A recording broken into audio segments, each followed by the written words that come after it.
Is it an end of an era for the Islanders coming out of these seasons when it comes to securing big deals based on what's happened with Love Island Winter? Hey guys, it's Marab Marali. Hopefully you guys are all doing well today. Back at again, it is daily and consistent content. Subscribe to the channel, click that button. It is daily and consistent content injected. And let's get into this. So, is it an end of an era?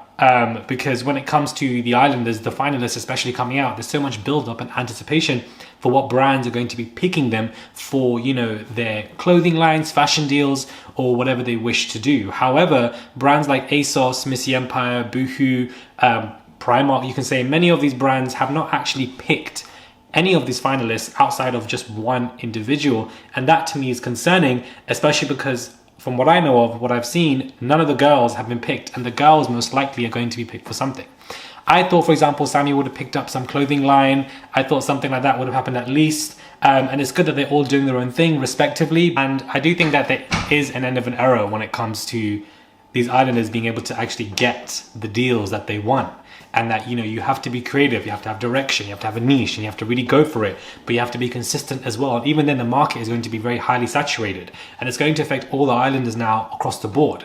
And I think the end of an era is accelerated by the fact that we do have multiple seasons of Love Island now coming on a year, twice a year, which is going to be a lot. We also have Big Brother coming out as well. And so, you know, a lot of influencers, content creators are coming out of these shows, the two biggest shows, and they're going to want to fight to get onto the top. I do think that when it comes to content creators, influencers in the UK, who is texting me? I do feel like it's like a crab in a basket mentality where everybody is trying to get on top of each other to be the one to get out of the no, not crab in a basket. Why would it be in a basket? Crabs in a bucket, there we go. And they're all trying to get on top of each other, and they're trying to get out of the bucket, and only one or two get out whilst the rest have to step on each other to get to that position. And I think that's what's basically happened in the UK. The UK is very small, and you know, it's highly saturated, and people are trying to do the same thing here and there. So I think there's multiple reasons, but I think Love Island Winter coming back, and it's not going, it's returning next January, is one major issue. The second one is the social media ban, which I don't think is going to be gone. People think it's going to be gone, but I think that Love Island would be, the producers would look stupid for introducing this rule and then taking it away. It doesn't make any sense, because then you're just saying troll away, and that's not the message that you want to give. So I think they will keep the social media ban, and that massively impacts stuff anyways. And I just think that, you know, as social media is going on, Love Island's becoming that show where it's not going to be that girl anymore. It's been that girl for a good 4 to 5 years, but everything good comes to an end. And I think that is also another reason for why it's slowly depleting when it comes to basically Love Island. I just feel like it's just all ending. It's boring. It's predictable. At this point, Love Island USA might even take the crown here and there, because they're only coming on once a year and have potential at points to really take it if they really grasp it. And I hope that this season of Love Island USA does that. So it also really depends also on how this season goes, because this season could also be that girl. It could be great and amazing and upcoming. However, the Love Island Winter lot are immediately going to be shelved to the corner once this season begins. Like, all eyes are on this season. We forget that cast. Then when the summer season ends, they have a little bit longer time, but then when winter begins, I think that the summer cast will still have a little bit more stronger time, because the winter season is still not as strong, but still, like, there's a whole new batch of people coming out. So, and will the Love Island Summer Lot even have enough time if the Big Brother has a great season and they have more potential? So it's just competition, highly saturation, and I think repetitiveness is also a big factor for why I feel like it is an end of an era for the Islanders coming out or grabbing these big deals. Love Island Season 4, Season 5, even Season 7. Season 8, obviously, they came out and at least 3 to 5 of them got cute big deals with big brands and can make it into a full-time job. If you've come into Love Island as a non-influencer and you've come out of the show as an influencer being your full-time job, you've done great for yourself. Full-time job doesn't necessarily mean that you must have a brand deal. You could have built a following somewhere else and even make 2,000 to 3,000 a month. That's still a full-time income. That is an achievement, and I feel like people should be more proud of that. But I also think that it's a lot of saturation, guys, and I think it's just an end of an era, and I wanted to just have this discussion. Comment down below if you think I missed anything out. I think that ITV repeating Love Island Winter, they don't care about the contestants coming out and having the big deals and whatever. They want it on in the winter because even though it has low ratings, it has higher ratings than anything else that would be its replacement in January, February. Therefore, why not have it in January, February? Because it makes a lot of good money. I feel like that perspective that the ITV have does make sense.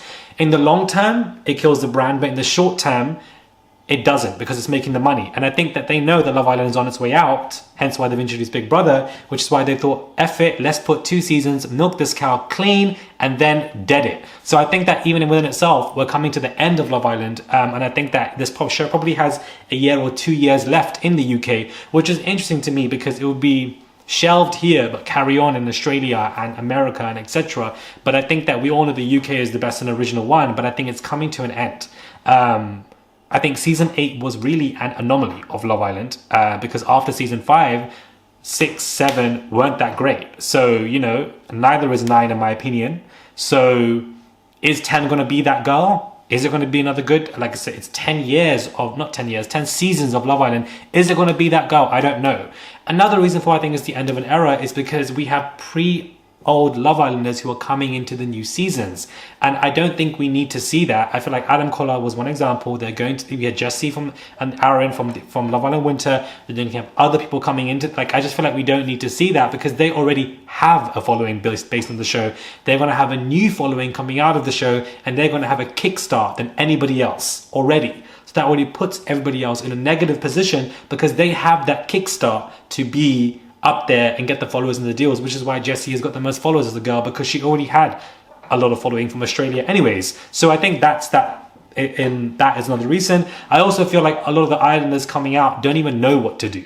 Don't get the good managements, therefore they're left in bad hands because managements they can't really do much with them anymore, so therefore they don't give them as much, and therefore they don't know what to do. They just follow their management and they don't follow their own creativity, their own niche, and any guidance that they may have, you know, they just don't have that, unfortunately. So they are quite disadvantaged, and next thing you know, the next season is starting. Next thing you know, Big Brother's the next. So it's a lot for them as individuals, and some of them don't know what to do with their time, and they also think that they also have high expectations. I think from what I know of, Islanders come out thinking that it's the bee's knees, everything's going to come their way, and that doesn't unfortunately take place because it's just like, whoa, like I didn't know it was going to be this high and then this low. Like, what the hell? Like, it's a big high and then low. So then they're lost and they don't know what to do. So I think that's also another reason for why it really is an end of an era, because their managements aren't as great. They don't have that strong guidance anymore, and they just don't know where to go.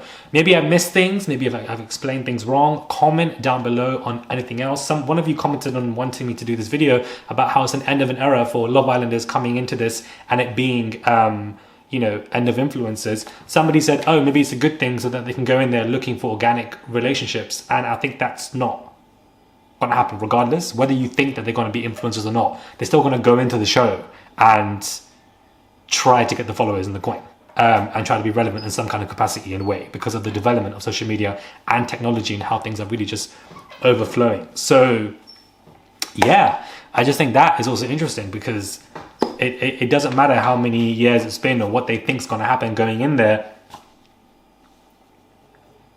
Yeah, it's interesting.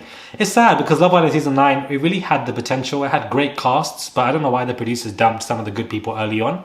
Don't know why they did that. And I felt like if that winter cast was actually this summer cast and they kept the good characters in and not dumping them early, it could have actually had good potential to be something. So yeah, I think there are multiple factors. Wanted to make this quick 8-minute video. Let me know what your thoughts are. Subscribe to the channel, click that button, comment down below, and I'll catch you guys soon for another review.